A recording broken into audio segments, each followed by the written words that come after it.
Il est 7 heures du matin et tu es réveillé par le son de ton réveil. Tu te penches vers la table de nuit pour prendre ton téléphone. Les yeux à moitié fermés, tu remarques que tu n'as aucune nouvelle notification. C'est bizarre.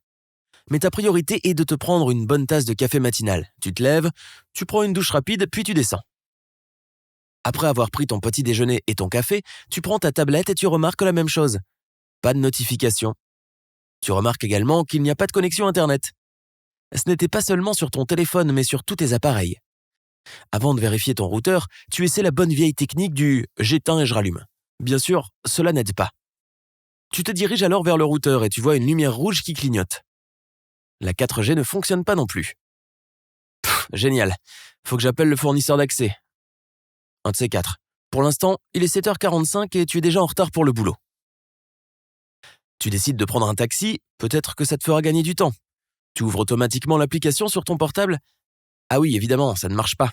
Pas de connexion. Tu souffles. Je sens une journée radieuse qui s'annonce. Tu te mets donc à courir jusqu'à l'arrêt de bus le plus proche qui est à environ 20 minutes.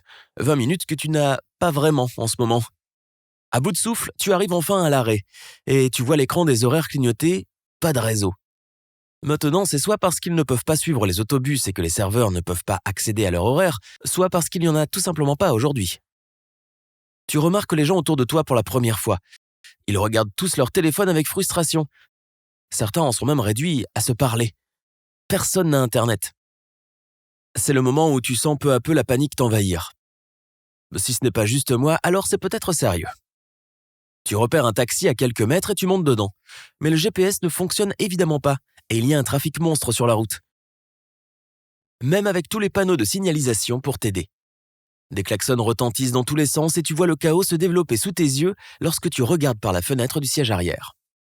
Lorsque tu arrives enfin à ton immeuble de bureau, la voix du chauffeur de taxi te fait sursauter. 16,50 €. Tu attrapes ta carte sans même réfléchir, mais devine quoi ? Ça ne marche pas non plus. Donc tu dois fouiller dans ton portefeuille et espérer avoir du liquide sur toi. Tu trouves un billet de 20. Ouf, enfin un peu de chance. Il est presque 8h30. Ouais, tu as une demi-heure de retard. Tous les autres sont déjà là quand tu entres dans le bureau. Tu n'es absolument pas surpris d'entendre le sujet de conversation du jour. Internet ne marche pas.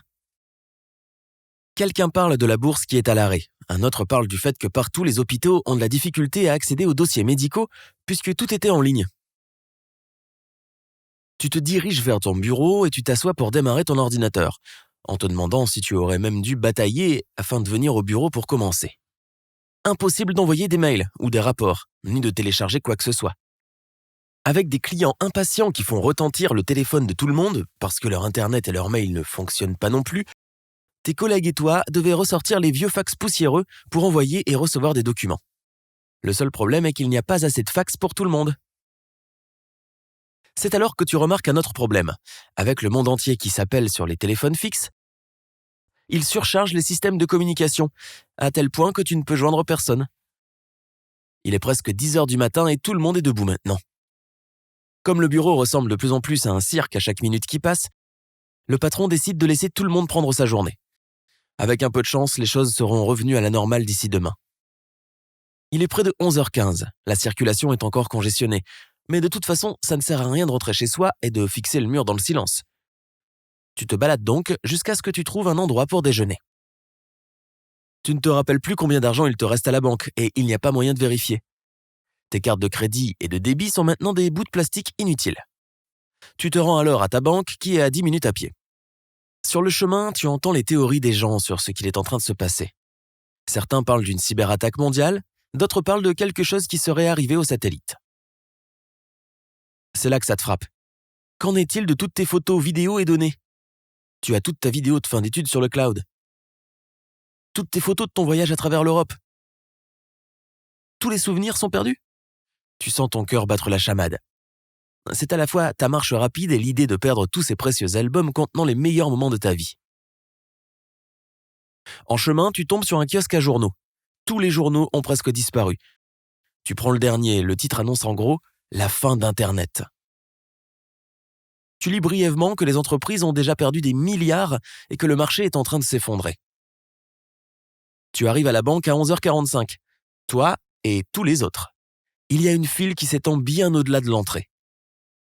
Tu prends ta place au bout et tu entends un des employés annoncer « Nous allons être à court d'argent, il faudra revenir demain ».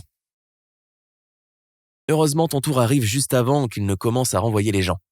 Tu retires 400 balles de ton compte pour te maintenir à flot. Qui sait si ce sera suffisant? Il n'y a aucun moyen de savoir combien de temps ce cauchemar va durer. Lorsque tu sors, quelqu'un arrive en courant et vole le portefeuille d'un homme devant toi. Les gens sont déjà désespérés et les voleurs profitent de la situation. Tu caches promptement ton argent dans ta poche de devant. Il est 12h30, alors tu sors pour déjeuner. Dans la plupart des endroits, des panneaux ont été accrochés à la porte. Paiement en espèces seulement. Heureusement que tu as réussi à passer à la banque. Tu trouves un resto et tu remarques qu'ils ont les infos à la télé dans le coin. La coupure d'Internet est internationale. Le monde entier est privé d'Internet. Les aéroports sont en point mort, ainsi que les bateaux, les trains et autres camions. La panique a éclaté dans les grandes villes. C'est là que tu te souviens que tes parents devraient être en train de rentrer de leurs vacances en Irlande. Tu essaies de les appeler, pas de réponse. Tu ne sais pas si leur vol a été retardé ou annulé. Comment peux-tu les joindre? C'est bon, ils vont bien. Qui ne voudrait pas être coincé en Irlande? Pour l'instant, tu as d'autres soucis. Tu dois faire des réserves de nourriture juste au cas où ce truc d'Internet durerait plus longtemps que ce que les gens pensent. Il est 14h et les rues sont bondées. On dirait que tout le monde a quitté le bureau. Naturellement, tu commences à te diriger vers le supermarché le plus proche. Mais tu te dis que ce sera ou bien un Capharnaüm, ou bien tout simplement fermé, car leurs systèmes de points de vente ont besoin d'une connexion en ligne. Et les grands magasins de ce type ne sont pas prêts de sortir un papier et un stylo pour garder une trace des ventes. Tu demandes à un passant s'il y a des petites épiceries familiales dans le coin. Si Internet fonctionnait, tu aurais pu demander à Google, mais maintenant tu es obligé de parler à quelqu'un. Tu prends les indications de la femme et tu trouves l'endroit. Ils n'ont pas grand-chose, mais tu prends ce que tu peux réussir à porter à deux mains et tu rentres chez toi. En marchant, tu commences à réaliser que tout ce que tu fais tourne autour d'Internet. Tu fais défiler ton fil d'actualité sur les réseaux sociaux pendant des heures, tu regardes tout sur YouTube ou sur les services de streaming. Tu as la télévision par câble, même si tu la regardes rarement. Tu te sens si isolé de n'avoir eu aucune nouvelle de tes amis. Tu rentres enfin à la maison vers 16h.